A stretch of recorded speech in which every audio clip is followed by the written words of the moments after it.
Sonic and the Secret Rings won the poll. Suppose this is where I put the game inside the console to begin the review. Why didn't you guys pick Knuckles Chaotix? Oh, right, or Sonic and All-Stars Racing Transformed. Alright, if I really didn't want to look at this, I wouldn't have placed it in the poll, but since the Sonic Marathon back in 2012, this has been heavily requested by a whole bunch of you guys. I haven't fully played Sonic and the Secret Rings since summer of 2007, I think. That was when I first got my Nintendo Wii.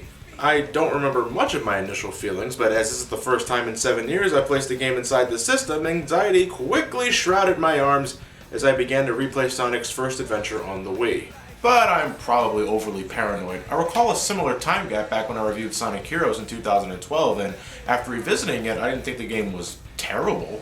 Let's grab our Wiimotes, make sure we're perfectly centered in front of the TV, and see how Sonic's first storybook adventure on the Nintendo Wii unfolds.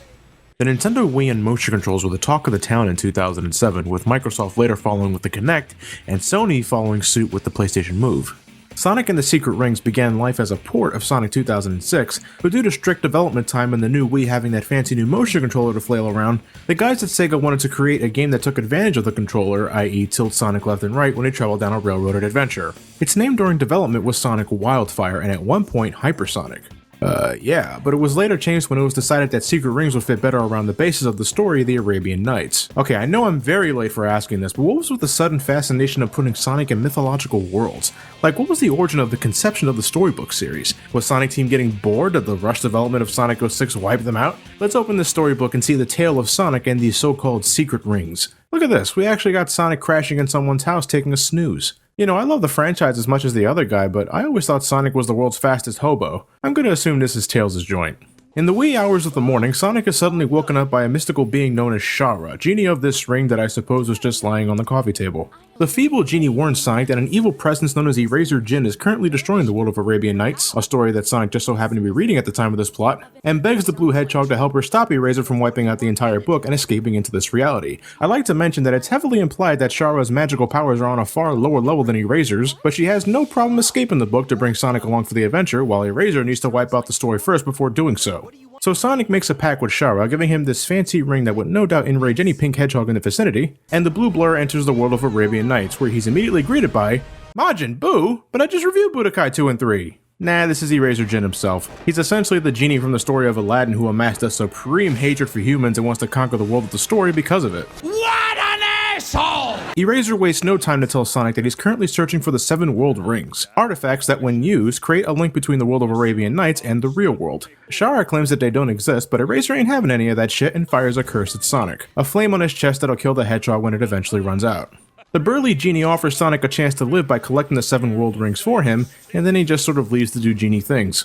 Sonic and Shara embark on a haphazard quest to retrieve the 7 mystical Fruit Loops and to save Sonic from impending doom. Of course, there's no real time limit to this sort of thing, and getting the world rings themselves doesn't seem to be a real priority here. Sonic and the Secret Rings is broken up into missions, and a bunch of the story elements focus on Sonic and Shara simply looking for clues to Eraser's current whereabouts and not so much the world rings themselves, with the exception of 1 or 2 times. Yeah, the world rings are something you don't necessarily collect as you go along the story, which is awfully confusing considering the title of the game and the life or death situation Sonic's facing. You could be playing in one zone and then suddenly the next world opens up without you actually collecting the world ring in the previous zone. You have to play and complete specific goals to earn a world ring, whether it's tied to the story or not. On occasion, Eraser looks like he's actively trying to impede Sonic's progress in collecting the damn things. At one point, he summons a giant fire creature known as Ifrit to destroy everything around him, but later when you annihilate it, you find the red world ring inside the fucking thing. Does Eraser want these things or not? I doubt he needed the Ifrit's assistance to tear apart the Arabian Nights. He's been doing a fine enough job on his own according to Shara, so am I missing something? By the way, looking at this in hindsight, the summoning spell that Eraser mutters to bring forth Ifrit is almost word for word the summoning spell Merlina uses to summon Sonic in the Black Knight title. Does this mean that in the world of King Arthur, Sonic's considered some sort of Satan? When the fable isn't concentrated on Eraser or the occasional world ring, it's Sonic meeting up with famous characters in the Arabian Nights like Alibaba, King Shahryar, and Sinbad. No. There we go. Wait, what? I guess through Sonic's perception, the characters take the form of his buddies and for some reason Eggman. It's played for comedic effect, but none of it has any real bearing on the larger story at work. Ultimately, the world rings are needed to reach the true ending of the game, so they're both unimportant and important in the same goddamn story. Look, if you're gonna make the normal ending so obviously not the real ending, don't bother with it in the first place. Make the world rings something you collect throughout the adventure and have the true ending be the one and only ending. Speaking of that, Sonic and Shara bring the 7 rings to Eraser, but in an event that should surprise absolutely no one, Eraser attempts to offer Sonic as a sacrifice to activate the world rings, but Shara steps in to save him, dying in the process. Still, it counts as a sacrifice, and Eraser absorbs the 7 rings in hand to become Alf Layla Wa Layla, a grotesque, incomplete demon that makes me immediately miss Eraser's initial form. Enraged, Sonic manages to absorb 3 of the world rings that Eraser ejected out of his body for some reason to transform into Dark Spine Sonic, a glorified recolor with no shoes, a bad attitude, and sporting Jason Griffith's Werehog voice a whole year and a half before its official debut in Sonic Unleashed. If this is your world, then it's a world that I don't want any part of! Dark Spine Sonic proceeds to beat the ever-living shit out of Alf Layla Wa Layla, returning Eraser Jim back to normal in no time at all. Sonic orders Eraser to bring Shara back to life, restore the Arabian Nights back to its former glory, and to seal himself back inside his magic lamp. If you're questioning why Shara is in tears after Eraser is sealed back up, well, she apparently had romantic feelings for Eraser the entire time, but it means nothing, as at no point does Shara ever purposefully get in Sonic's way during his journey. It's implied that Sonic eventually makes it back to his homeworld, but he has a few more adventures with Alibaba and Knuckles the Sinbad and more storybook games that'll never see the light of day because of this and Black Knight's middling Metacritic scores. I don't have much else to say about this story other than the best part of it being the art direction itself. I legitimately like the storybook setup and the accompanying illustrations that really sell it. It makes for a distinguishing way of telling a story, despite the story itself being all sorts of bland. The voice performances are passable, nothing exceptional but nothing terrible. Shara just sounds like Blaze the Cat without being Blaze the Cat, and Eraser Jin's voice actor sort of hops up and down. At times he sounds like he greatly wants to hand things up, which I'd totally be down for, but he's given uninteresting lines, and then at other points he sounds completely bored. You have gathered the 7 world rings for me. Have you not, Shara, my dear? All in all, an unremarkable story that at the very least has a decent presentation. The soundtrack, though, has been embedded into my brain for all the wrong damn reasons. The main theme of the game, 7 Rings in Hand, plays more times than it should have the right to. You hear it every time you select a new mission or complete a level. It's even the final boss theme. Every world has exactly 1 track dedicated to it, not counting the boss theme whenever you reach them. And because you constantly enter and exit a world because of this game's mission structure, every song will infect your eardrums at one point. It will happen. The music itself, it's music. A lot of them have lyrics too, which I can't clearly hear because of the constant bickering between Sonic and Shara. But that doesn't prevent me from realizing how repetitive some of these songs are, like Dinosaur Jungle's Wicked Wild and Evil Foundry's Who's Gonna Rock the Place. Place. Before I move on to the single-player adventure, Sonic and the Secret Ring sports this party mode that lets up to 4 players play minigames using the Wiimote's motion controls. There's nothing special about this besides that it lacks substance to make it contend with other party games, and it feels clumsy to boot. As the case with most party games, it's best to have 3 other friends with you to get the most enjoyment out of it, and when you don't feel like playing other, better party games. I think I can get away saying Sonic Shuffle is a better option, but that requires a Sega Dreamcast you most likely don't have at the moment. When you're looking at Sonic and the Secret Rings from a glance, it appears to be your standard 3D Sonic game. After all, Sonic is capable of doing everything he could do in the previous 3D games, like the homing attack, grinding on rails, and racing through obstacles either through automated sequences or by dash panels. Rings are still there to help protect Sonic from damage, so everything looks to be here and accounted for. There are 7 worlds for Sonic to conquer, not including the Lost Prologue, which is more of a tutorial world than anything else. Every location is broken up into missions, so after you finish completing the initial quest, which is always a simple matter of getting to the goalpost, no questions asked, Sonic and the Secret Rings will have you complete other slapdash tasks like killing a certain amount of enemies, or getting to the goal with 0 rings, or racing a speck of light named Yoo-Hoo to the finish line. You do this for every single world. Now, you don't have to complete every mission, and some of the worlds have their own unique challenges, like Dinosaur Jungle's magnificent egg-finding mission that's probably the biggest waste of time I ever experienced in a Sonic game, but the ones you have to finish for the sake of moving on with the story or getting one of the 7 world rings is never consistently clear. You unlock more missions as you complete others, but in some cases you unlock more than 1 mission at once, but which one is the plot important one exactly? Beats me, so pick one and pray that it's not a waste of time. Conceptual artwork and special videos can be earned by collecting Fire Souls. A total of 3 can be earned in specific missions, that is of course assuming you have that individual level memorized to the point of goddamn perfection. At the end of every level, Sonic earns experience points, leveling up after reaching a certain threshold. More levels equals more abilities that you can use to equip Sonic with. Upgrades can be yours if you decide to go the extra mile and complete optional quests like a stronger homing attack, running faster, or better control. Alright, now I think it's time that we go into this. You control Sonic with just the Wiimote, or more like you tilt Sonic left and right with just the Wiimote. Sonic is on rails for the entire adventure. You don't know what that means? It's simple. It means that Sonic is relegated to a predetermined pathway with no means of deviating from it, which is another reason why that damn egg mission in Dinosaur Jungle can blow me. But I digress. Now, why can you only tilt Sonic left and right? Because Sonic never stops running in this game. He is a perpetual motion device, and he won't quit even in the face of obvious danger. Whether it's a cactus that he can't maneuver around for whatever reason, or spiky protrusions sticking out of a wall he can't jump over. There are two ways to get Sonic to stop, using the brake or holding down the jump button. I have only ever used the brake to prepare for platform jumps while using the jump button for everything else. See, when you're at a complete stop, Sonic can't even strafe to the left or right to give yourself better positioning unless he's hugging a wall. You can move backwards by tilting the Wiimote towards you, but not only is this very awkward to do for the sake of getting your bearings, but the damn camera doesn't turn around, nor does Sonic himself. Keen memorization can help alleviate the pain of avoiding enemies and stage hazards should you happen to find yourself needing to go backwards for whatever reason, but when you gotta do it because you missed a jump into a higher area, confined to a tight arena with little room to breathe, or just fucking up a jump period and taking damage as a result, you will be heading back to any other Sonic game just so you won't have to deal with this automatic bullshit. I mean, even grinding rails feels clunky.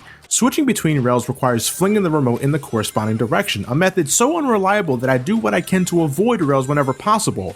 Couldn't we just hit left or right on the D-pad to jump to the next rail? Jumping off of a rail is a feat of its own, because what was once the jump button when Sonic's on the ground is now the speed up button when Sonic's grinding. When you're expected to jump off of a rail and into a homing attack chain, good fucking luck, because I never pull it off without something going wrong. And guys, I know to make perfectly sure that for a Nintendo Wii title that's heavy on the motion controls, I'm dead center on the TV at a comfortable distance with nothing both physical or electronic getting in the way of my wireless signal. The only thing reliable about Sonic is moving left and right and the homing attack, which you perform by thrusting the Wiimote forward, but even those get tested at times when they want to start getting fancy with the camera angles, or when the game suddenly shifts to a two-dimensional perspective, where you would think tilting the remote left or right would affect how Sonic progresses or stops, but it still only affects Sonic's Z-axis, causing disorientation.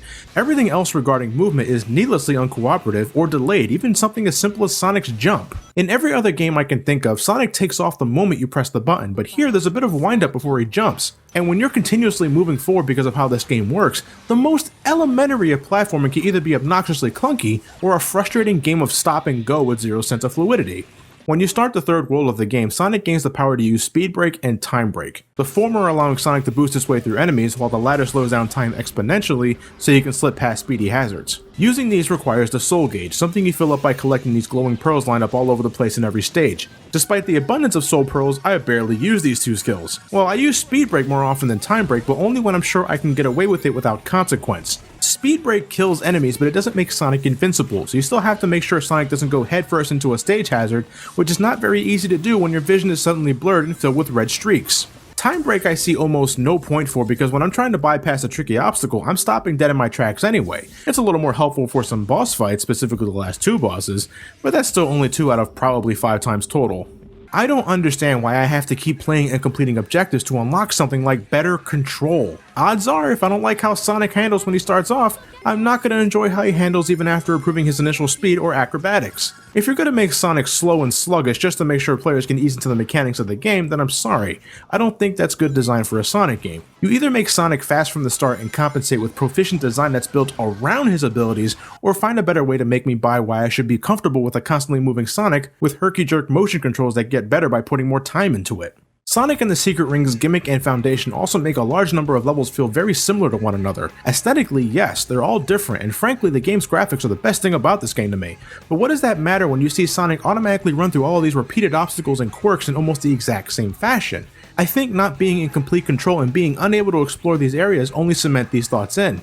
3D Sonic games have always had that problem of taking control away from the player just to visually impress them with high-speed antics. But if you were to isolate that problem, and if it for some reason mutated into its own game, you'd get Sonic and the Secret Rings. If I was able to freely move Sonic as I pleased, I mean full 3-dimensional movement like in Sonic Adventure without constantly being pushed forward, then I have little doubt that this will be a better game. As it is, and after revisiting it since my first playthrough in 2007 along with my current tastes and perceptions, this is one of the worst Sonic games I have ever played. I'd rather play something like Shadow the Hedgehog, because while that game had its own problems to deal with, I could control Shadow freely and not be railroaded because of a stupid motion-controlled gimmick. Refined and fluid controls are one of the most important factors to me when it comes to a video game, especially when Sonic the Hedgehog is a subject. I can accommodate as best as I can if it's not exactly perfect, but Shadow the Hedgehog and even Sonic 06 allow me to move wherever I want it, when I want it, depending on the level design of course. Don't misunderstand me. I'm not calling either Shadow the Hedgehog or Sonic 06 good games. I'm just stating that Sonic and the Secret Rings, with its shaky responsiveness and utter lack of complete control, is worse. You know what you should play where Sonic can't seem to stop running for whatever reason? Sonic Dash on iOS and Android devices. It's not something I play faithfully, but I can say this offers a much better experience in my opinion. It's good old-fashioned arcade-style fun that's good for short bursts, though it can really do without all the in-game notifications telling me to spend real money to get more shit. I have a feeling that I made a lot of enemies from this one video alone, but I don't regret what I said and I'm sticking to my guns. Now, for the next selection of games, I'm actually going to wait until the end of my special 100,000 subscribers pretty big stream to reveal the 3 games I picked for the next review. After that video, I'm going to be taking a break from reviews to catch up on other projects like more Final Fantasy VII livestream sessions, and when I come back I'll have another marathon ready to go for the summer. I hope you guys look forward to that. So in the meantime, is anybody else here looking forward to this year's E3? I absolutely love this time of the year, even when the presentations turn out to be total disasters. But here's hoping for some explosive announcements that'll knock me off the edge of my seat. Thank you guys for watching, have yourself a great night, and take care. 7 rings in hand, speed through night.